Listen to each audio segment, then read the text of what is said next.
কিরে তোর চেহারার এই অবস্থা কে রে? রাগ রাগ বাপ। গত রাত্রে আমার বাড়ি থেকে 1 লাখ টাকা এবং মোবাইল চুরি হয়েছে। কইলু পাইছস ক? কি? গতকাল তো আমি বাইতে আসলাম না, মাত্র আছে বইনা বাড়তে আমি আইতেছি। কিসা কথা কইস না। তুই আমার 1 লাখ টাকা আর মোবাইল তাড়াতাড়ি দিয়া দি, নাহলে এর পরিণাম কিন্তু ভালো হবে না।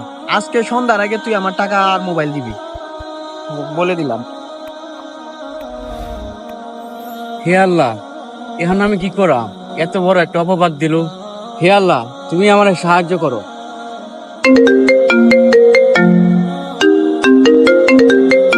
হ্যাঁ স্যার বলেন। কি টাকার মোবাইল পাওয়া গেছে? চুরও ধরা পড়ছে? ও আচ্ছা আচ্ছা, ঠিক আছে তাহলে।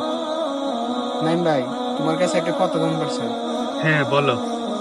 আমি তো হাবিব চুরির জন্য অপবাদ দিছি, পরে তো আমার চুরও ধরা পড়ছে এবং আমি টাকাও পাইছি।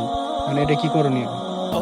কারো ব্যাপারে অপবাদ দেওয়া হলে সে ব্যক্তি ক্ষমা না করলে আল্লাহর কাছ থেকে ক্ষমা পাওয়া যাবে না, কেননা অপবাদ বান্দার হক। বান্দা ক্ষমা না করলে মহান আল্লাহ বান্দার হক ক্ষমা করেন না। আমার মনে হয় তোমার হাবিবের কাছে ক্ষমা চাওয়া উচিত। ঠিক আছে ভাই, আমি এক্ষুনি ক্ষমা চাইবো ওর কাছে।